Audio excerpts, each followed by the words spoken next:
स्वागत है आपका दर आर्काइव में, जहां हर कहानी सिर्फ कहानी नहीं होती बल्कि एक ऐसा एहसास होती है जो आपके साथ रह जाता है। आज की कहानी का नाम है ड्राफ्ट ऑटो सेव्ड। एक ऐसी कहानी जहां डर बाहर नहीं बल्कि आपके अपने ही लिखे शब्दों में छिपा है। तो लाइट्स थोड़ी कम कर लीजिए और ध्यान से सुनिए। रात के 1:03 पर आदित्य अपने कमरे में अकेला बैठा था। वो बस एक कहानी लिख रहा था। उसने टाइप किया, रात के 1:05 पर उसका फोन बजेगा, और ठीक 1:05 पर उसका फोन सच में बज उठा। वो कुछ पल स्क्रीन को देखता रहा, फिर धीरे से कॉल उठाई। दूसरी तरफ कोई नहीं था, बस हल्की टाइपिंग की आवाज आ रही थी। अजीब सा महसूस करते हुए वो वापस अपने लैपटॉप की तरफ मुड़ा, और जैसे ही उसने स्क्रीन देखी वो जम गया। वही लाइन लिखी थी, रात के 1:05 पर उसका फोन बजेगा।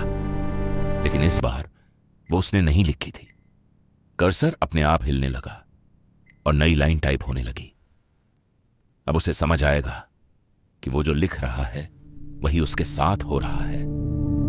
आदित्य के हाथ कांपने लगे। उसने तुरंत टेक्स्ट डिलीट करने की कोशिश की, लेकिन वो फिर से वापस आ गया। अब उसकी उंगलियां खुद चलने लगी थीं, तेजी से टाइप कर रही थीं, बिना उसकी मर्जी के। तभी फोन फिर से बजा। इस बार कॉलर आईडी पर लिखा था, आदित्य ड्राफ्ट। उसने कांपते हुए कॉल उठाई, और इस बार आवाज आई उसकी खुद की, मत लिख, जो तू लिखेगा वही हमेशा के लिए फिक्स हो जाएगा।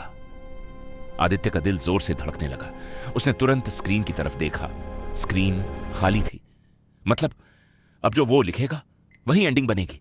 उसने जल्दी जल्दी टाइप करना शुरू किया। सब कुछ नॉर्मल हो जाता है, कुछ भी नहीं होता। कुछ सेकंड तक सब शांत रहा। उसने राहत की सांस ली, लेकिन तभी स्क्रीन पर धीरे धीरे शब्द उभरने लगे, ड्राफ्ट ऑटो सेव्ड। आदित्य वहीं ठहर गया, क्योंकि अब उसे समझ आ चुका था कि वो कभी राइटर था ही नहीं।